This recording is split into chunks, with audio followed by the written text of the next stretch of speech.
fais partie de la société Sysfera.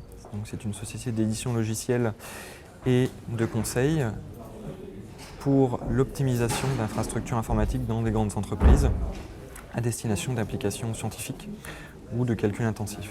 C'est une création d'entreprise qui s'est faite autour d'un transfert technologique issu d'une équipe INRIA basée à Lyon qui s'appelle Graal. Il s'agit d'un logiciel qui s'appelle Dayet, qui a 8 ans d'existence à présent et qui a été utilisé, c'est ce qui a déclenché entre guillemets la volonté de créer une entreprise, dans le cadre d'un projet nommé Décrypton, qui est un projet qui se place en marge du Téléthon, donc mis en place par l'Association française contre la myopathie, le CNRS et IBM.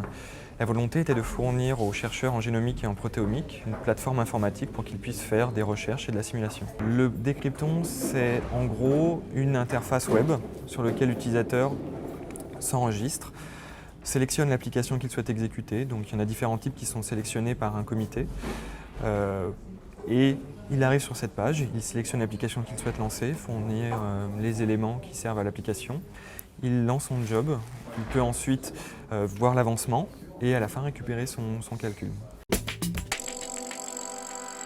Donc voici l'interface du site dédié au projet Décrypton. Donc ici nous avons l'interface utilisateur avec les différents auxquels il a accès en couleur bleue. Donc il a accès à un certain nombre d'applications. Pour les administrateurs, on a un accès plus large, donc à différents éléments.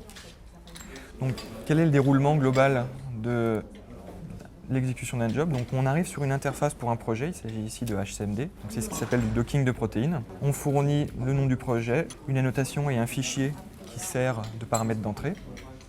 Une fois que ce job est soumis, on peut en avoir les informations détaillées.